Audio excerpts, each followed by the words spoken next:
C'est quoi ton taf ? Je suis dirigeant, manager, entrepreneur. Bonjour à tous, bienvenue dans C'est quoi ton taf, le podcast de Rennes School of Business qui explore les métiers que l'on pense connaître, mais dont on ne soupçonne pas toujours la réalité au quotidien. Je suis Lison Béas et aujourd'hui on va partir à la rencontre d'étudiants et d'alumni qui ont décidé de se lancer dans l'entrepreneuriat. Ils vont nous raconter leur parcours, mais aussi tout ce que l'entrepreneuriat implique au quotidien, afin de pouvoir inspirer ceux et celles qui veulent se lancer. Bonjour Florent, merci d'être venu aujourd'hui. Dis-moi qui es-tu et puis c'est quoi ton taf ? Bonjour Lison, merci pour l'invitation. Donc, je m'appelle Florent, je suis président d'une start-up qui s'appelle Cogiti, qui évolue dans le milieu de l'intelligence artificielle. Donc notre travail, c'est d'aider les entreprises, principalement de taille intermédiaire, des PME ou des ETI, à intégrer de l'intelligence artificielle dans leur quotidien. On va faire un audit de comment aujourd'hui ils travaillent et comment l'IA peut les aider à gagner en productivité, en compétitivité dans leur travail. Ok, et donc à quel moment tu as décidé de te lancer dans l'entrepreneuriat ? On s'est lancé il y a 1 an et demi.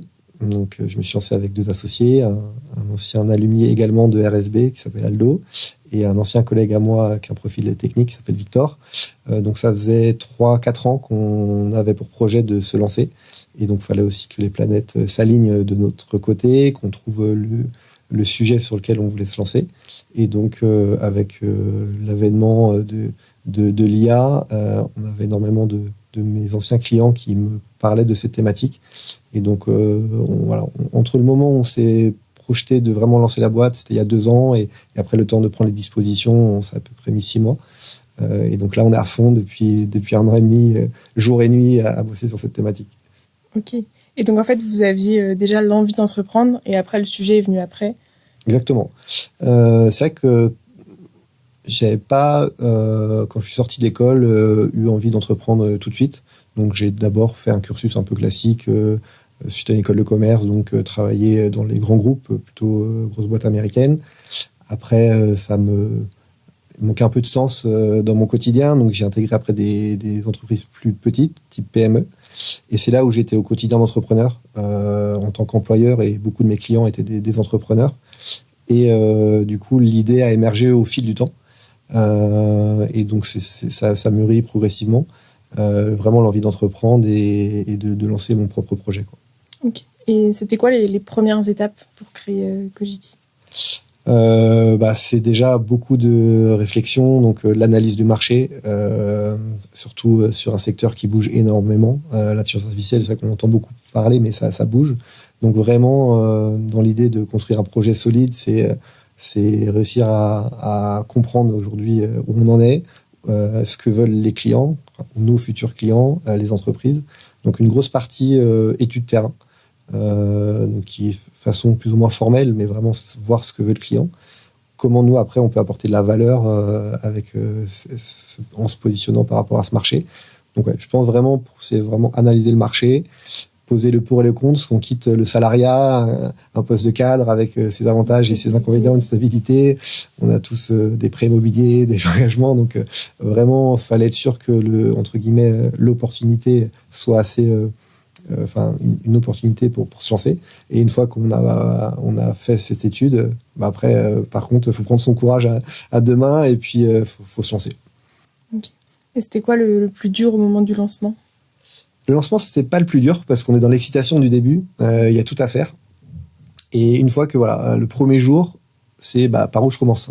En fait, on y pense pendant des mois, on se projette, et puis le jour 1, trouver le nom, créer la société, passer par les tâches administratives, et puis on se rend compte que quand on lance son entreprise, il y a tout à faire. Donc c'est vrai qu'avant, on est un peu expertisé chacun sur son domaine.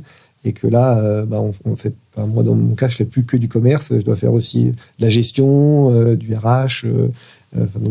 Concrètement, comment est-ce que tu vas démarcher quelqu'un, essayer de trouver des clients ? Ouais, il est vrai que la chance de fait que je me sois lancé avec une certaine expérience, j'avais construit une sorte de réseau auprès de clients historiques, et c'est les premiers qui nous ont fait confiance pour nous tester, parce que c'est vrai que le plus dur, en fait, quand on lance son activité, c'est de trouver ses premiers clients pour avoir une belle histoire à raconter pour les clients d'après et être recommandé. Donc là, j'ai eu la chance d'être suivi par des clients qui nous ont dit ok, Florent, on veut bien essayer avec toi. On ne promet rien, mais en tout cas, on va essayer. Et donc, c'est comme ça qu'on a obtenu nos premiers cas d'usage, qu'on a mieux compris aussi ce que les entreprises attendaient. On a fait évoluer le produit. Donc, entre ce qu'on imaginait il y a 1 an et demi et ce qu'on fait aujourd'hui, ça a quand même bien bougé. Et ça bougera encore. Donc, ouais, vraiment, je pense qu'avant de se lancer, c'est essayer de capitaliser sur ses compétences, son expertise et son réseau. Donc, on le dit souvent en école de commerce, il faut pas négliger son réseau. Mais en fait, c'est vraiment ça te permet de gagner du temps parce que c'est vraiment long et dur au début, quoi. Une belle clé, ouais, ok. Est-ce que c'est pas trop dur de se lancer à plusieurs avec des associés? Est-ce que ça matche bien? Parfois, peut-être qu'il y a des conflits, je sais pas. Moi, à l'inverse, l'aventure entrepreneuriale, je l'imaginais pas tout seul. Okay. C'est déjà très rassurant, peut-être. Ouais, il y a ce côté, et puis surtout, c'est le côté partage dans les bons et dans les mauvais moments. Mais j'admire ceux qui entreprennent tout seuls. Parce que là, c'est toi et toi-même tout le temps. Et donc là, c'est les associés, on partage et on traverse les épreuves ensemble. Nous, on a la chance en plus d'avoir une association complémentaire. Et donc du coup, non, au contraire. Moi, je considère que c'est une force. Et je me serais pas vu entreprendre tout seul. Ok. Est-ce que tu travailles avec l'IA? Bien sûr. Tu utilises l'IA pour travailler? Complètement. Ouais. C'est vrai que nous, pour démontrer en fait l'intérêt pour nos clients, souvent, la première chose à faire, c'est montrer nous comment on l'utilise. Et dont l'idée, c'est on est une toute petite équipe, donc. C'est un collaborateur en plus. Exactement, c'est ça. Nous, on essaye d'automatiser le maximum de choses pour pouvoir croître assez rapidement. Donc, souvent, c'est un bon moyen de montrer aux clients ce qu'on fait en utilisant nos propres outils. Exactement. Et aujourd'hui, Cogivy, quelle taille est-ce que ça prend? Est-ce que vous verriez évoluer encore plus, grossir et grandir? Ouais, là on est vraiment dans la première étape. Je pense qu'on arrive à la fin de notre premier cycle. La première étape, c'était vraiment de comprendre le marché. Au début, on a interrogé tout type d'entreprise dans tout secteur d'activité pour vraiment comprendre où nous on avait de la valeur à leur apporter. Et donc là, maintenant, on commence à se spécialiser dans certains secteurs d'activité, justement, pour être plus pertinent. Comme quoi, par exemple? Donc là, pour le moment, on a ressorti 3 secteurs d'activité principaux. Dans le milieu de l'assurance, ils ont énormément de documentation et de documents. Dans le milieu des transports, donc transport routier, donc c'est vraiment une niche, mais et pareil, également énormément de données qu'on peut automatiser. Et le troisième partie, c'est dans la distribution, dans le retail, et donc également énormément de données et de documents. Donc pour le moment, on se spécialise sur ces 3 secteurs d'activité, ça fait déjà énormément de travail, et on va dire que quand des entreprises d'autres secteurs nous sollicitent, pour le moment, on les renvoie vers d'autres partenaires. Donc, pour l'objectif après, ce serait de diversifier encore plus ou juste de devenir encore plus expert dans ces 3 secteurs-là? Pour le moment, on sent que les clients apprécient le côté expert. Donc vraiment, on comprend leur langage, on comprend leurs problématiques et on sait y répondre parce qu'on l'a déjà fait avec d'autres clients. Donc dans un premier temps, ça va vraiment être continuer à s'expertiser, embaucher des experts du secteur pour venir renforcer nos expertises. Et à terme, une fois qu'on aura bien évolué sur cette verticale, pourquoi pas aller explorer des nouvelles industries. Donc, quand tu dis des experts du secteur, c'est des experts en assurance, par exemple, ou des experts en IA Alors, nous, notamment avec Victor et ses équipes, on va dire qu'on a l'expertise technique, donc plutôt IA, et on va plutôt aller chercher des experts métiers. Donc, soit le client nous exprime clairement son besoin, mais des fois, on a besoin un peu de traducteur entre ce que le client, ce qu'il ne sait pas vraiment ce qu'il peut faire avec l'IA. Et donc, voilà, plutôt un expert métier, pour que nous, on puisse le retranscrire avec des moyens de technologie. Et tes clients, est-ce que souvent, ils ont déjà un petit peu inclus l'IA dans leur travail ou pas du tout? C'est comme une découverte? En fait, c'est très étonnant. C'est un peu à chaque fois la surprise d'une entreprise similaire, de taille similaire. On a des niveaux de maturité qui sont extrêmement différents. Donc souvent, on ne sait jamais à l'avance. On sent qu'ils sont tous acculturés. Tous les chefs d'entreprise ont compris que l'intelligence artificielle, ils allaient devoir l'intégrer progressivement dans leur quotidien Mais pour certains, c'est juste, ils ont fait des formations, mais ils n'ont pas encore passé le pas. Et pour d'autres, ils sont plutôt en avance de phase. Mais j'ai envie de dire que ils ont tous envie de tester, ils testent tous, mais il y en a encore peu qui ont vraiment mis ça dans leur process métier. Donc on est vraiment au tout début de l'histoire. Okay. Et concrètement, en fait, l'IA va faire quoi pour eux?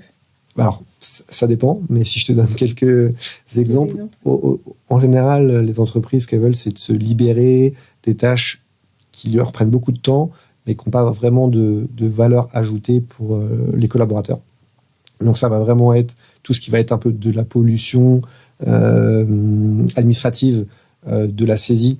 Donc je reçois un mail, je dois écrire les informations d'un mail, je dois faire un copier-coller dans un outil, j'ai deux outils qui ne se parlent pas, donc faire une première couche de qualification, d'analyse. Donc on va vraiment en fait libérer les tâches qui sont très chronophages pour que les personnes en fait aient plus de temps pour faire des choses intéressantes, quoi.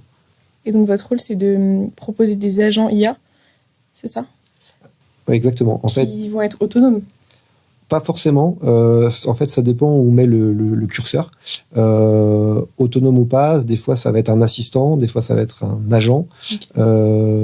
Aujourd'hui, en termes de fiabilité, souvent il y a une validation humaine qui est quand même recommandée in fine, mais ça va surtout pré-mâcher le travail. Donc on peut être vers le mot de assistant.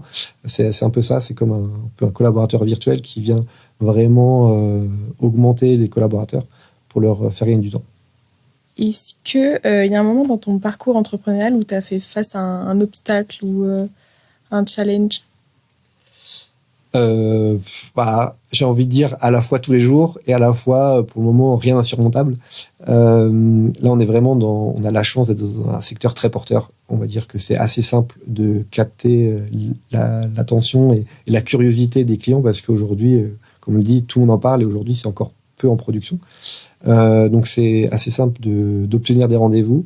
Et après, nous, la plus grosse difficulté, c'est de convaincre et d'aller vite.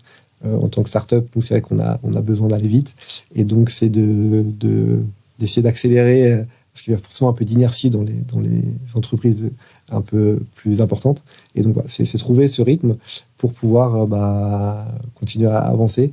Mais aujourd'hui, pas eu de gros challenge. Certains parlent qu'il y a une bulle IA, qu'on en parle beaucoup et que peut-être que ça va redescendre. Voilà, ça va s'essouffler. Nous, aujourd'hui, on accompagne vraiment des entreprises qui veulent des choses pragmatiques. Donc, on n'est pas sur du gadget ou sur des budgets qui pourraient être réduits malgré le contexte économique. Donc, on n'est pas trop inquiet par rapport à cette partie-là. Parce que les clients qui signent avec nous, c'est toujours avec un ROI, donc un retour sur investissement qui est déjà prévu à l'avance. Voilà, c'est plus dans l'opinion publique où on entend parler de l'IA des fois négativement. Est-ce que ça va remplacer mon job? Ce côté un peu négatif que nous on ressent pas du tout dans nos échanges avec nos clients du quotidien. Les clients ne disent pas nous je veux installer des agents IA pour virer des personnes. Ils disent nous on veut des agents IA pour que nos collaborateurs puissent faire des tâches plus intéressantes. Donc on est vraiment sur ce... Est-ce que aussi parfois ils n'ont pas peur de la fiabilité de l'IA? Si, bien sûr. En fait, souvent, la grosse peur, c'est la fiabilité et surtout où est-ce que va ma donnée. Là, en plus, avec le contexte géopolitique, on a un regain de la souveraineté je veux pas donner mes données aux acteurs américains. Donc on sent vraiment une prise de conscience ces derniers mois. Et donc, du coup, nous, on vient vraiment, avec notre expertise, répondre aux besoins du client.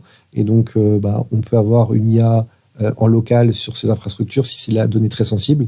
Si c'est la donnée un peu moins sensible, type pour du marketing, par exemple, pour le site internet, on peut autoriser des IA américaines hébergées à l'extérieur. Donc, nous, notre but, c'est vraiment de comprendre c'est quoi leurs enjeux et leur cahier des charges pour répondre. On n'a pas une réponse toute faite. En fait, à chaque fois, on s'adapte aux problématiques du client, mais clairement, la sécurité de la donnée, c'est un sujet qui est presque primordial avant de lancer un projet.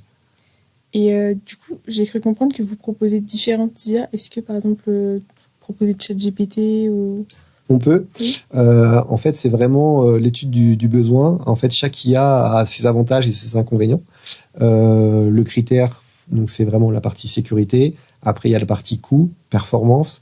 Et après, est-ce que c'est des choses assez générales ou spécifiques?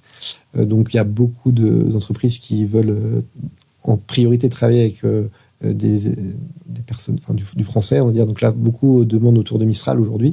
Mais aujourd'hui, les gros acteurs restent des IA principalement américaines, donc comme OpenAI ou Anthropic, donc le ChatGPT ou Claude, qui sont quand même bien connus. Donc souvent, c'est la première étape avant d'aller sur des choses plus spécifiques, plus adaptées à leurs besoins de métier. Et vous êtes en contact avec Mistral, par exemple, ou pas du tout? Oui, donc on est en contact. Nous, notre rôle, en fait, on fait le lien entre les entreprises et les gros acteurs de l'intelligence artificielle. Et justement, nous, on fait un benchmark de tout ce qui existe, parce qu'en fait, les clients ne pourraient pas... Enfin, il y a trop d'offres aujourd'hui, donc nous, on fait vraiment ce lien entre la technique, les IA et leurs besoins métiers. Est-ce que tu aurais quelques conseils à donner à quelqu'un qui voudrait se lancer dans l'entrepreneuriat, dans l'IA ou non? Ouais. Déjà, l'encourager, parce que c'est vrai que je recommande, je pense qu'en 1 an et demi, j'ai appris autant, voire plus qu'en 15 ans de carrière, parce qu'on passe la journée à devoir prendre des décisions, à voir, comme on disait, un peu en 360 la vie d'une entreprise. Donc, c'est extrêmement formateur. Donc, même en sortie d'école, je trouve que c'est une école de vie et d'expérience. C'est un booster, c'est un accélérateur, quoi. Donc, je recommande. Après, c'est extrêmement difficile. Donc, faut être prêt, faut être énergique, faut être curieux, mais en soi, entre guillemets, tout le monde peut le faire. Donc, les conseils, c'est un peu d'être prêt, faire une analyse de marché, mais après, il ne faut pas se poser trop de questions. À un moment, il faut se lancer. Et dans tous les cas, entre ce qu'on a projeté, qu'on allait faire, et ce qu'on fait vraiment, c'est jamais pareil. Donc, des fois, il ne faut pas trop se poser de questions et il faut se lancer, quoi. Ok, trop bien. Merci d'être venu sur le podcast. C'était super intéressant. Avec grand plaisir. Merci.